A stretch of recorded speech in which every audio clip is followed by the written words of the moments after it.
తెలుగు వ్యాకరణం వ్యాకరణాంశాల వివరణం 7వ భాగానికి స్వాగతం. ఈ 7వ భాగంలో తెలుగు సంధుల గురించి ఆరంభించుకుందాం. ఈ తెలుగు సంధులకు సంబంధించిన కొన్ని నిర్వచనాలని ముందుగా చూసుకుంటే మనకి సంధులు చెప్పుకోవడం కొంచెం తేలిక అవుతుంది. తెలుగు సంధులు సంధి సంధి అంటే మీకు ఇంతకు ముందు చెప్పుకున్నాం, రెండు అక్షరాలను అట్లా రెండు అక్షరాలను గాని రెండు పదాలను గాని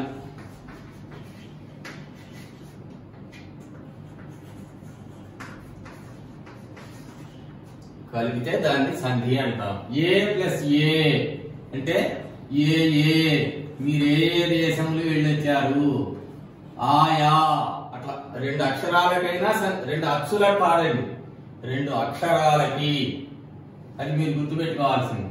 రెండు అక్షరాలకు గాని రెండు పదాలకు గాని సంధి జరిగినట్లయితే దాన్ని సంధి అంటాము. రామ ప్లస్ అన్న రామన్న, సీత ప్లస్ అక్క సీతక్క, ఇది సంధి. స్వరము ఇంతకు ముందు చెప్పుకున్నాం, అచ్చు. పూర్వపదము చెప్పుకున్నాం, మొదటి పదము ప్లస్ కు ముందుండే పూర్వ స్వరము, పూర్వ పదములో ఉండే చివరి అచ్చు. పరపదము తర్వాతి పదము అంటే రెండవ పదము, రెండవ పదంలో ఉన్న మొదటి అచ్చు పరస్వరము. పరపదము పరస్వరం, పూర్వపదము పూర్వస్వరం. ఇకపోతే ఇక్కడ మీరు ఇంపార్టెంట్ తెలుసుకోవాల్సినది ఆదేశము ఆగమము. ఆదేశము ఆగమము అంటే వీటితో మనకి బాగా మనం తెలుగు సంధుల్లో ఆదేశ సంధులు ఆగమ సంధులు అని చెప్పుకున్నాం కదా. అంటే అసలు ఆదేశం అంటే ఏంటి, ఆగమం అంటే ఏంటి మనకి తెలవాలి. మీరు ఉదాహరణకి ఒక సినిమా పోయినారనుకున్నారు కనుక, రోజుల్లో బెంచ్ సీట్లు ఉంటాయి, ఇప్పుడు బెంచ్ సీట్లు లేవు. For suppose a bus stand కో బస్సులోనో రైల్లోనో కూర్చున్నప్పుడు అక్కడ 3 సీట్లో మీరు పోయి మధ్యలో ఇరుక్కొని కూర్చుంటారు, ఇదొక సిస్టమ్. అట్లాగే కుర్చీలు ఉంటాయి, కుర్చీలు ఉన్నప్పుడు మీరు కర్చీఫ్ వేసుకొని ఆ సినిమా చూడటానికి పోయినప్పుడు ఈ లోపల ఇంకా సినిమా బిగిన్ కాలేదు కదా అని బయటకు వెళ్తారు. అట్లాగే బస్ స్టాండ్ లో బస్సు బయలుదేరలేదు కదా, ఇంకాసేపు కింద కారు తీసుకుందాం అని బయలుదేరతారు. ఆ కుర్చీలో మీరు కచ్చిపోయి ఏదో ఒకటి పెట్టేస్తారు. కానీ ఈ లోపల ఇంకో పెద్ద ఆయన పోయి ఆ కచ్చిని అవతలికి దోసేసి మీ సీట్లో వాడు ఆక్రమిస్తాడు. ఈ రెండు విషయాలు గుర్తుపెట్టుకోండి. ఒక 3 ఉన్న చోట మీరు పోయి మధ్యలో ఇరుక్కొని సినిమా చూశారు, లేకపోతే బస్సులో ప్రయాణం చేశారు. లేదు రెండోది, మీరు కూర్చున్నటువంటి మీరు ముందుగా నిర్ణయించుకొని ఒక గుర్తు పెట్టుకొని వచ్చినటువంటి ఆ సీట్ ని ఇంకోళ్ళు ఎవరో ఆక్రమించారు. ఈ రెండు విషయాలే ఆదేశము ఆగమము. ఎట్లాగో ఇప్పుడు చూద్దాం. ముందు ఆగమం చూద్దాం. ఇది 3 కూర్చునేటువంటి సీట్. మీరు ఏం చేశారు, సినిమా బిగిన్ అయిపోయిన తర్వాత లేకపోతే బస్సు బయలుదేరిన తర్వాత పోయి కాస్త బాబాబు నాకు ఎక్కడ చూడలేదని ఈ మధ్యలో ఇరుక్కొని కూర్చున్నారు. అంటే 3కి 1 2 3 అయితే ఇప్పుడు 4వ వాడు మధ్యలో వచ్చి చేరాడు. అర్థమైంది కదండి. 3 సీట్లు ఉన్నటువంటి దాంట్లో మీరు మధ్యలో వచ్చి కూర్చున్నారు, ఇదే ఆగమం. దీన్ని మనం భాషలో చెప్పాలి అని అంటే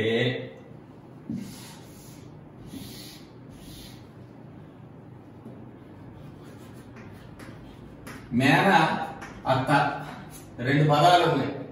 ఈ 2 పదాల మధ్యలో ఈ అనే ఒక ఆయన వచ్చి కూర్చున్నాడు. ఇక్కడ కలిసి ఇలా కలిసే వరకల్లా మేన ఎత్త అయింది. అంటే ఏం జరిగింది ఇక్కడ, ఆగమం అంటే 2 వర్ణముల మధ్యలో ఉన్న ఆ, ఈ 2 అక్షరాల మధ్యలో వేరొక అక్షరము వచ్చి చేరుట, ఇది ఆగమం. మీరు ఆ ఉదాహరణ గుర్తుపెట్టుకుంటే ఇది తేలిగ్గా ఉంటుంది. ఎందుకంటే మీరు సినిమా చూస్తున్నంత సేపు వాడు నవ్వితే మీరు నవ్వాలి, వాడు ఏడిస్తే మీరు ఏడవాలి, లేకపోతే వాడు లేకపోమంటాడు, ఒక భయం ఉంటుంది. వాడితో ఎందుకు అలా ఈ కాసే ప్రయాణానికి అని చెప్పేసి మనం ఏం చేస్తాం, వాడు ఏం చేస్తే అది చేస్తాం. అంటే వాడు మీకు ఇంతవరకు తెలవకపోయినా వాడితో పాటు మిత్రుడిలాగా ప్రవర్తిస్తారు. ఇదే మిత్రవద్ ఆగమః. ఎక్కడికి పోది అక్కడే ఉంటుంది. అంటే 2 పదముల మధ్యలో 2 అక్షరాల మధ్యలో ఒక అక్షరము వచ్చి మిత్రుని వలె వచ్చి చేరుట, ఇది ఆగమం. Okay sir. 2 అక్షరముల మధ్యలో నాకి ఆకి మధ్యలో యా అనే అక్షరం వచ్చి చేరింది. ఈ చేరినప్పుడు దీన్ని ఆగమము అంటాం. యా అనేది ఆగమము. మరొక ఉదాహరణ చూద్దాం. పేద ఆలు. ఇక్కడ దా అనే అక్షరం ఉంది, ఇక్కడ ఆ అనే అక్షరం ఉంది. ఈ రెండు మధ్యలో రకారం వచ్చి చేరింది. చేరి ఏమవుతున్నది? పేదరాలు అవుతున్నది. రా అనే అక్షరం ఏంటన్నమాట? ఇక్కడ మిత్రుడు ఆ ఉంది, ఇందులో రాలో ఆ ఉంది కాబట్టి రా అనేది మాత్రమే ఆగమము. అంటే రెండు అక్షరములు దాకి ఆకి మధ్యలో ర అనే అక్షరం వచ్చి చేరడమే, మిత్రుని వలె అక్షరము వచ్చి చేరుటమే ఆగమము అంటాం మనం. ఇది భాషలో మనం నేర్చుకోవాల్సింది. ఇలా ఆగమంగా వచ్చేటువంటి సందులన్నీ ఆగమ సందులు. నెక్స్ట్ ఆదేశం చూద్దాం. ఇప్పుడు అది మిత్రుడు అనుకున్నాం కాబట్టి ఇది ఆటోమేటిక్ గా శత్రు. శత్రువత్ ఆదేశ. ఇక్కడ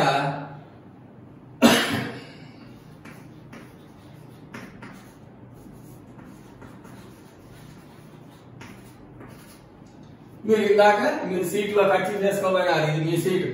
కానీ మీరు బయటికి పోయేసేవారికల్లా ఈ అక్షరాన్ని లేపేసి కొత్త అక్షరం వచ్చి చేరుతున్నది.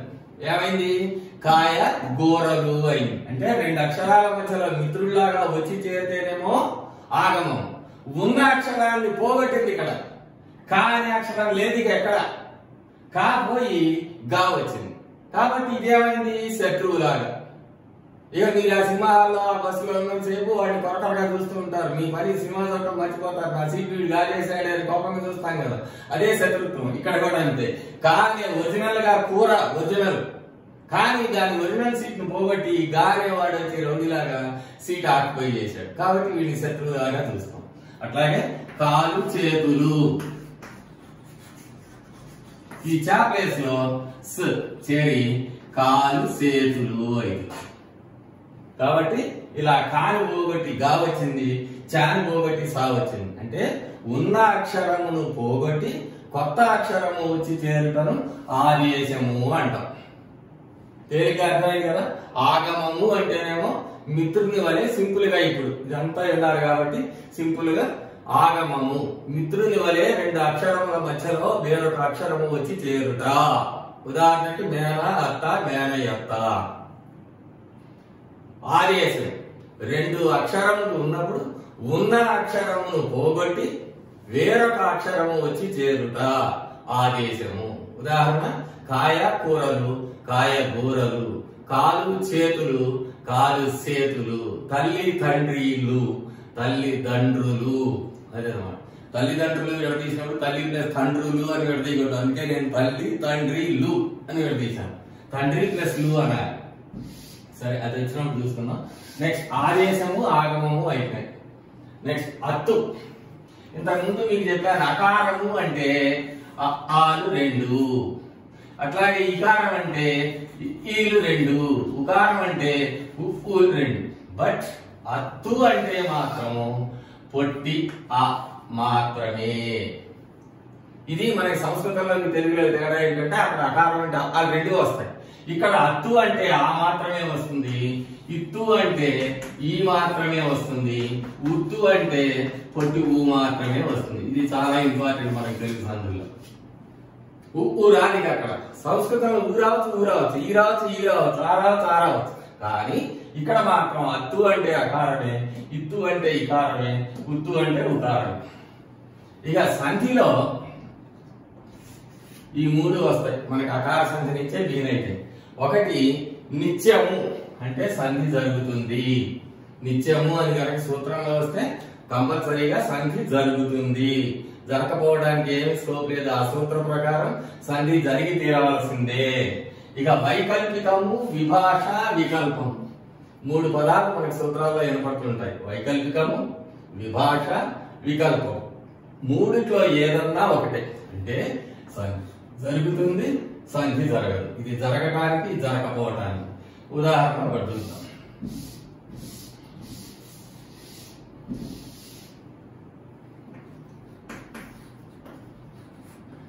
పూచెంగలు వలు అన్నాం అనుకోండి.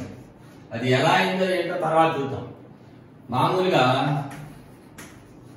దీన్ని విడదీయాలి అంటే పూచను ప్లస్ కలువలు, ఇది సంధి విడదీసాం. ఇప్పుడు ఏమైంది, సంధి జరిగింది, పూచని కలువలు ఇన్ను పోయింది.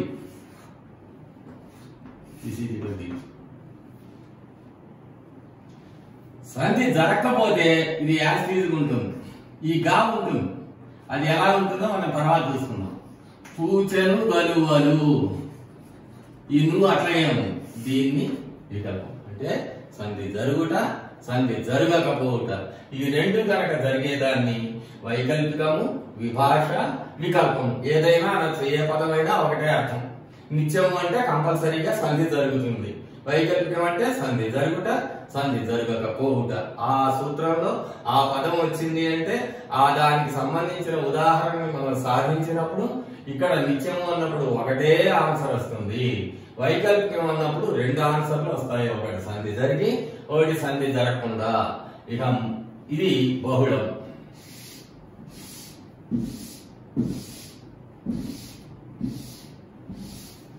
బహుళము అంటే ఇది 4 రకాలు.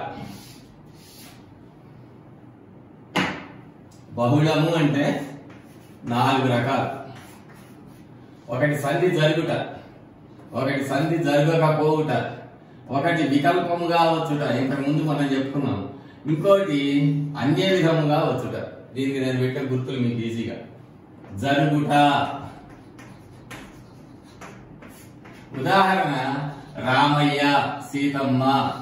రామ ప్లస్ అయ్య, రామయ్య సంధి జరిగిపోయింది.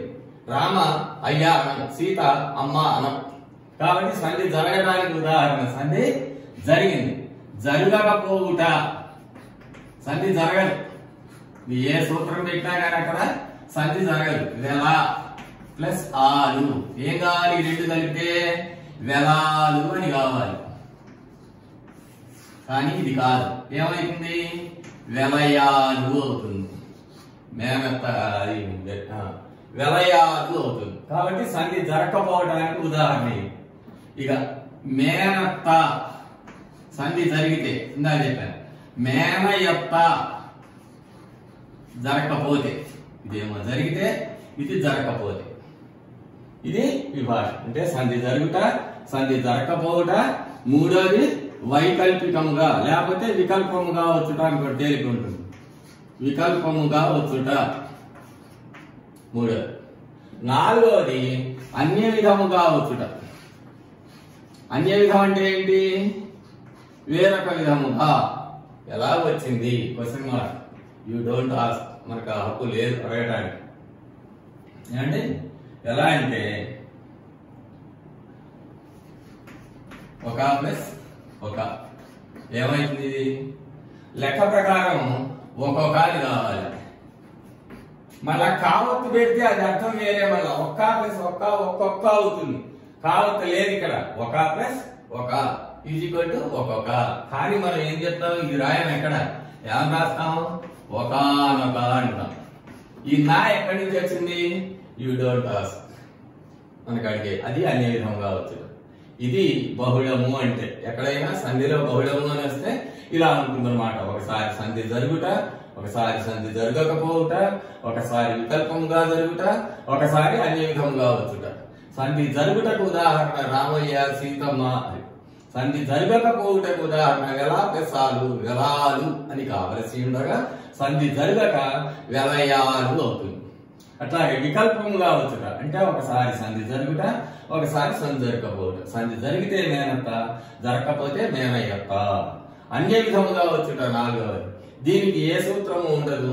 వెనక మహానుభావులు నన్నయ్య గారి దగ్గర నుంచి ప్రయోగించారు కాబట్టి మనం వాటిని అట్లాగే సాధించుకుంటూ వచ్చేస్తున్నాం, వాడుకుంటూ వచ్చేస్తున్నాం. దానికి ఏ సూత్రాల చేత కొన్ని పదాలు సాధింపబడవు. అట్లాంటి వాటిని అంత మాత్రం చేత ఈ తప్పుడు పదాలు కావు. పెద్దలు ప్రయోగించినవన్నీ కూడా మనం గ్రహించవలసిందే. కాబట్టి ఆ జరగకపోవుట అన్య విధంగా జరుగుటకు ఉదాహరణ ఒక ప్లస్ ఒక, ఒక్కొక్క, ఒకనొక. ఇవి తెలుగు సంధులకు సంబంధించినటువంటి నిర్వచనాలు. తర్వాత మనం ఇక సంధుల్లోకి పెట్టుకోవాలి. ఇప్పుడు అకార సంధిని చూద్దాం. అకార సంధి, దీన్నే అత్వ సంధి అని కూడా అంటారు. అత్తు అంటే మనం అనుకున్నాం కదా, అత్తు అంటే పొట్టి అ మాత్రమే. అత్తు అత్వ సంధి, అకార సంధి ఏదైనా ఒకటే.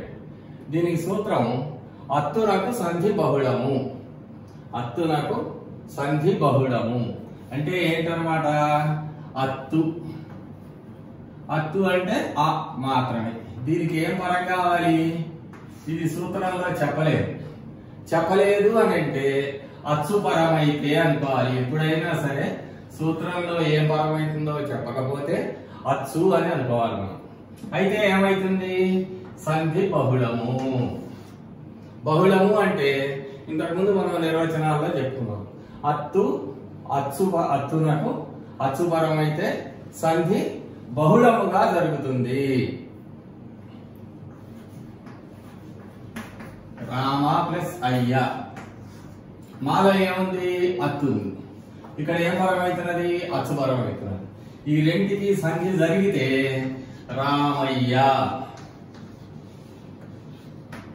అట్లాగే బహుళము అంటే మనము 4 రకాలు అనుకున్నాం. సంధి జరుగుట, జరగకపోవుట, వికల్పము కావచ్చుట, అన్య విధము కావచ్చుట.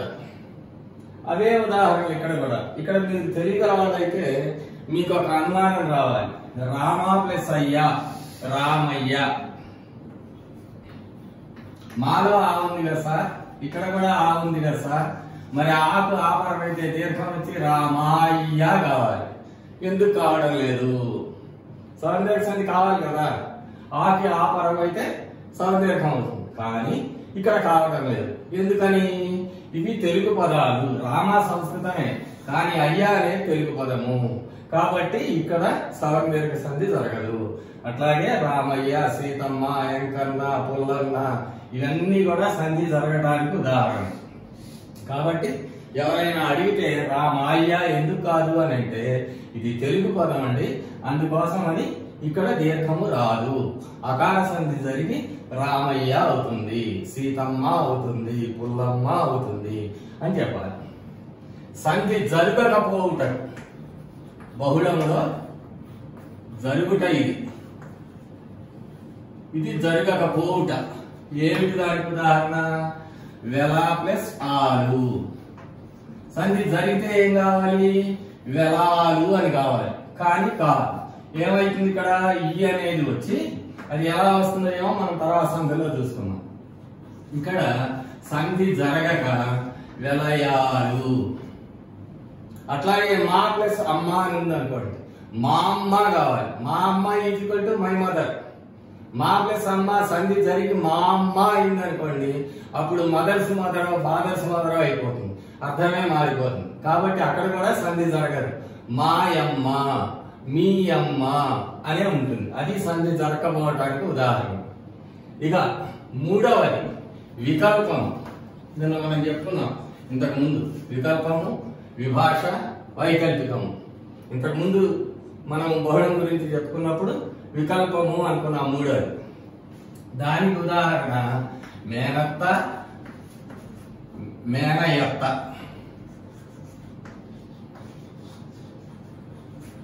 సంధి జరిగితేనేమో మేనత్త, జరగకపోతే మేనయత్త. ఇది వికల్పంగా జరుగుతుంది. మేన ప్లస్ అత్త, మేనత్త సంధి జరిగి. నాలుగోది ఏమనుకున్నాము? అన్య విధముగా వచ్చుట.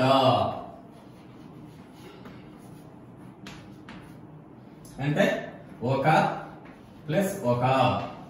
ఏం కావాలి? లెక్క ప్రకారం ఒక్కొక్క అని కావాలి, కానీ కాదు. ఏమైతుంది? ఒకానొక. అంటే ఈ నా అనేది ఎలా వచ్చింది అనేది మనకి తెలవదు, దానికి ఏ సూత్రము లేదు. ఇలా వచ్చిన దాన్ని అన్య విధముగా వచ్చుట అంటారు.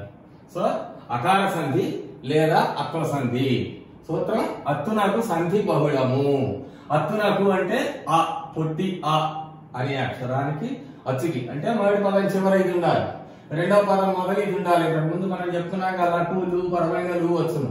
అదే ఇది సూత్రాన్ని మనం దీంతో అన్వయం చేసుకుంటే మొదటి పదం చివర అచ్చు ఉండాలి, దానికి మళ్ళా అచ్చుపరం కావాలి. ఇక్కడ ఆ అనేది ఉండాలి, దానికి అచ్చుపరం కావాలి. అచ్చుపరం అయితే సంధి ఏమైతుంది? బహుళం కావాలి. బహుళము అంటే ఒకసారి సంధి జరుగుట, ఒకసారి సంధి జరగకపోవుట, ఒకసారి వైకల్పికముగా వచ్చుట, మరొకసారి అన్ని విధముగా వచ్చుట. సంధి జరుగుటకు ఉదాహరణ రామ ప్లస్ అయ్య రామయ్య, సీత ప్లస్ అమ్మ సీతమ్మ. సంధి జరగకపోవుటకు వెల ప్లస్ ఆలు వెలయాలు, మా ప్లస్ అమ్మ మాయమ్మ. వికల్పముగా వచ్చుటకు మేనత్త మేనయత్త. అన్ని విధముగా వచ్చుటకు ఒక ప్లస్ ఒక ఒక్కొక్క అని కాకుండా ఒకనొక అని అవుతుంది. ఇది అన్ని విధముగా వచ్చుట. దీన్నే అత్వసంధి అంటారు. ఇప్పుడు ఇకార సంధి ఇందాక రాగానే ఇకార లేదా ఇత్వ. ఇత్తు అంటే ఈ తెలుసు కదా. దీని సూత్రం ఏమ్యాదుల ఇత్తునకు సంధి వైకల్పికముగా నగును. ఏమ్యాదులు ఏమి ప్లస్ ఆదులు. ఆదులు అంటే మొదలైనవి. ఏమి మొదలైనవి. ఏమి అంటే ఏంటి? ఆ మొదలైనవి ఏమి, ఏది, ఏవి, మరి ఇట్లాంటివన్నీ కూడా ఏమ్యాదులు అంటాం. వీటిలో ఏముంది? మీలో ఈ ఉంది, దీలో ఈ ఉంది, వీలో ఈ ఉంది. ఇది ఇత్తు. వీటికి ఏం పరమైతుందో చెప్పలేదు. అంటే అచ్చుపరమైతే అని అర్థం చేసుకోవాలి మనం. సూత్రంలో చెప్పకపోయినా ఏమ్యాదుల ఇత్తునకు అచ్చుపరమైతే ఇదిగో ఆ పరమైంది. ఏమైతుందట? సంధి వైకల్పికము. వైకల్పికము అంటే ఒకసారి సంధి జరుగుతుంది, ఒకసారి సంధి జరగదు. సంధి జరిగింది అనుకోండి ఏమంటివి. సంధి జరగలేదు అనుకోండి ఏమి అంటివి. ఇది మొదటి సూత్రం. ఇందులో 3 సూత్రాలు ఉంటాయి. ఏమ్యాదుల ఇత్తునకు సంధి వైకల్పికము.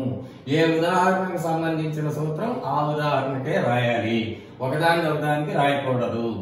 ఏమి ప్లస్ అంటివి, ఏమంటివి, ఏమి అంటివి. అట్లాగే ఏమ్యాదులు అంటే ఏమి, ఏది, ఏది, మరి. మరి ప్లస్ ఇచ్చాను, మరి ఇచ్చాను, మరి ఇచ్చాను, ఇలా అన్నమాట.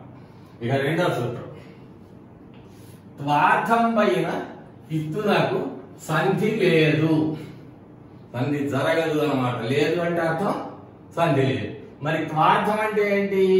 మనం ఇంతకు ముందు భాగాల్లో చెప్పుకున్నాం. త్వా అంటే ఇకారము అంతమందున్న అసమాపక క్రియ. వచ్చి, తిని, చదివి, వెళ్ళి ఇవన్నీ కూడా త్వార్థములు, త్వార్థకములు లేదా త్వార్థములు. ఈ త్వార్థం పైన ఇత్తునకు ఇదిగో దీనికి కూడా ఏ పరమైతుందో చెప్పలేదు. పరంగా ఏం చెప్పలేదంటే అచ్చపరమైతుందని అర్థం. ఇదిగో అచ్చపరమైంది. అయితే సంధి జరిగితే ఏం కావాలి? వచ్చిచ్చాను అని కావాలి. కానీ ఇది తప్పు. ఇలా రాయకూడదు. ఎలా రాయాలి? సూత్రం ప్రకారం వచ్చి ఇచ్చాను. త్వార్థం పైన ఇత్తునకు సంధి లేదు. త్వార్థము అంటే ఇకారము అంతమందున్న అసమాపక క్రియ.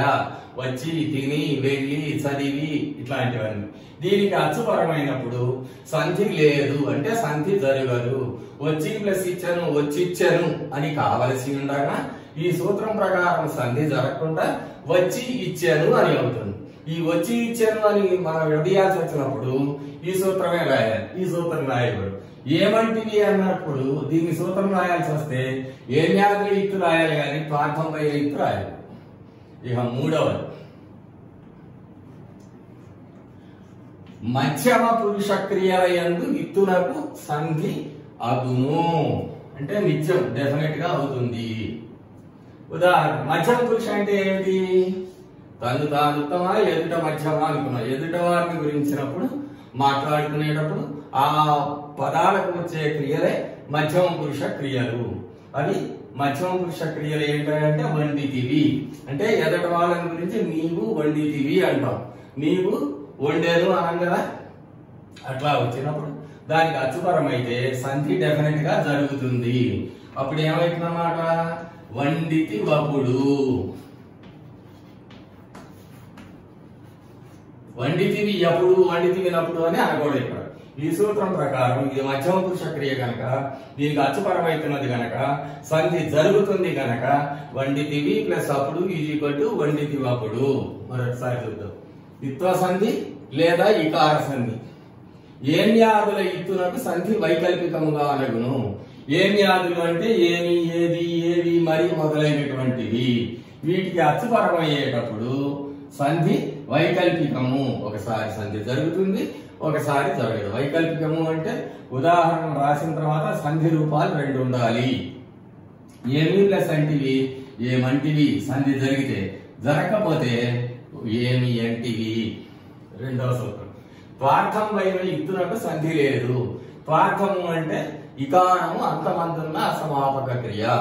అందుట్లో ఉన్నటువంటి ఇత్తునకు పొట్టి అన్నమాట. వచ్చి, తిని, చదివి, వెళ్ళి ఇవన్నీ కూడా త్వార్థము. వచ్చి ప్లస్ ఇచ్చను. ఈ సూత్రం ప్రకారం సంధి లేదు అంటున్నారు, అంటే జరగదు కాబట్టి వచ్చిచ్చాను అని కాకుండా వచ్చి ఇచ్చాను, వచ్చి ప్లస్ ఇచ్చాను, వచ్చి ఇచ్చాను. మూడవది మధ్యమ పురుష క్రియల యందు ఇత్తునకు సంధి అగును. మధ్యమ పురుష అంటే రెండో వారి గురించి తెలిపేటువంటిది. అలాంటి పదాలు వచ్చినప్పుడు వాటికి అచ్చు పరమైతే తప్పనిసరిగా సంధి జరుగుతుంది. వండితివి ప్లస్ అప్పుడు, వండితివప్పుడు. ఇది ఇత్వ సంధి లేదా ఇకార సంధి. ఇప్పుడు ఉకార సంధి మళ్ళీ సేమ్ యాజ్ ఉత్వ సంధి. ఉకార సంధి గాని ఉత్వ సంధి గాని ఏదైనా అనొచ్చు.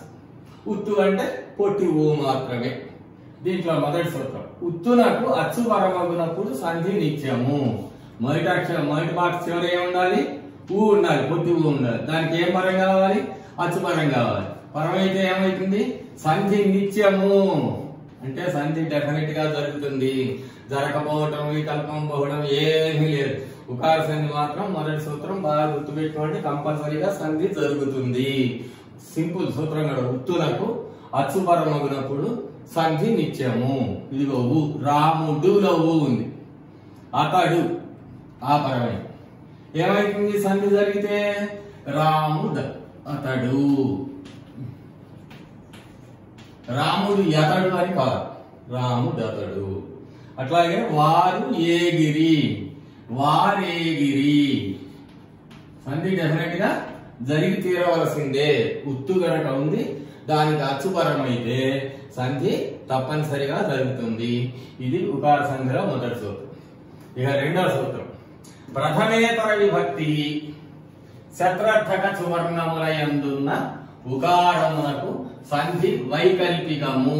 వైకల్పికము అంటే రెండు రూపాలు వస్తాయి. ఒకసారి సంధి జరుగుతుంది, ఒకసారి సంధి జరగదు. ఇకపోతే ప్రథమేతర విభక్తి అంటే ఏమిటి? ప్రథమ ప్లస్ ఇతర. ప్రథమేతర అంటే ప్రథమ కాకుండా. ఏమిటవి?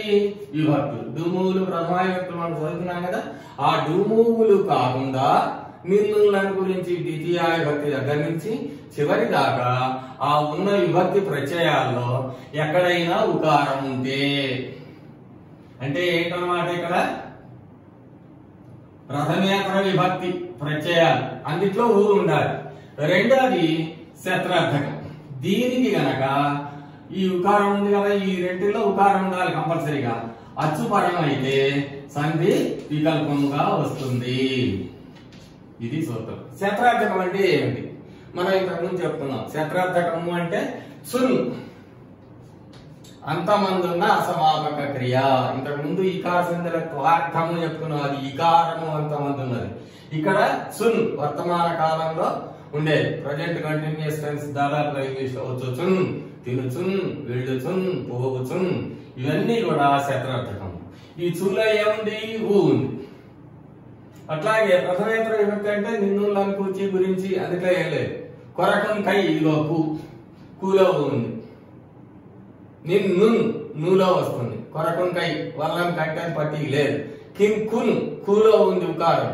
అట్లా చూసుకోవాలి మనం. ప్రథమేతర విభక్తిలో ద్వితీయ విభక్తి దగ్గర నుంచి సప్తమిలో సంబోధంగా ఉండదు. ఓవోయి ఓరి వసి గారు సప్తమి వరకు, ద్వితీయ దగ్గర నుంచి సప్తమి వరకు అందున్ నన్, అందున్, అందున్ ప్లస్ ఉంటివి, అందుంటివి, అందునుంటివి, అలా అన్నమాట. ఇక్కడ ప్రథమేతర విభక్తి ఇదిగో ఉంది. శత్రార్థక సువర్ణము ఉంది. వీటిల్లో ఉకారం ఉంది. దీనికి అచ్చుపరమైతున్నది. అయితే సంధి ఏమని కావాలి? సంధి జరిగింది అనుకోండి, ముందెప్పుడు జరిగింది రాసుకోవాలి. జరిగితే వచ్చుచుండెను, జరగకపోతే వచ్చుచునుండెను. అదనమాట. అట్లాగే ఇది కూడా నా కొరకిచ్చెను సంధి జరిగితే, జరగకపోతే కొరకునిచ్చెను, నా కొరకునిచ్చెను, నా కొరకిచ్చెను, నా కొరకునిచ్చెను. అట్లా రెండు రూపాలు వస్తాయి అన్నమాట వికల్పము అంటే. ఈ ఉకార సంధిలో రెండు సూత్రాలు. ఒకటి, ఉత్తునకు అచ్చుపరమగినప్పుడు సంధినిత్యము ప్రథమ పదంలో అంటే పూర్వపదం చివరిలో కనుక ఉత్తున్నట్లయితే, పరపదం మొదట్లో అచ్చు కనుక పరమైతే సంధి తప్పనిసరిగా జరుగుతుంది. రాముడు ప్లస్ అతడు, రాముడతడు, వారు ఏగిరి, వారేగిరి. రెండవ సూత్రం, ప్రథమేతర విభక్తి శత్రర్థక సువర్ణముల యందున్న ఉకారమునకు సంధి వైకల్పికముగా గను. ప్రథమేతర విభక్తి అనగా ప్రథమా విభక్తి కాకుండా మిగతా విభక్తులలో, విభక్తి ప్రత్యయాలలో శత్రార్థక సువర్ణం, శత్రార్థకం అంటే చున్న అంతమంది ఉన్నటువంటి ఆ సమాపక క్రియల్లో వాటిల్లో ఉన్నటువంటి ఉకారమునకు, ఇది కొరకు చతుర్థి విభక్తి అంటే ప్రథమా విభక్తి కానిది ప్రథమేతర విభక్తి, వీటిల్లో ఉన్న ఉకారమునకు అచ్చుపరమైతే సంధి వికల్పముగా వచ్చును. అంటే ఒకసారి సంధి జరుగును, ఒకసారి సంధి జరగకుండా ఉంటుంది. సంధి జరిగిన ఎడల వచ్చుచును ఉండేను, వచ్చుచుండెను, జరగకపోయినతో వచ్చుచునుండేను. అట్లాగే నా కొరకుని ఇచ్చాను, నా కొరకిచ్చాను, నా కొరకుని ఇచ్చాను సంధి జరగకపోతే. ఇది ఉకార సంధి. తర్వాత ఇప్పుడు మనం అకార ఇకార ఉకార సంధులు నేర్చుకున్నాం. తర్వాత భాగంలో ఆగమ సంధుల గురించి తెలుసుకున్నాం.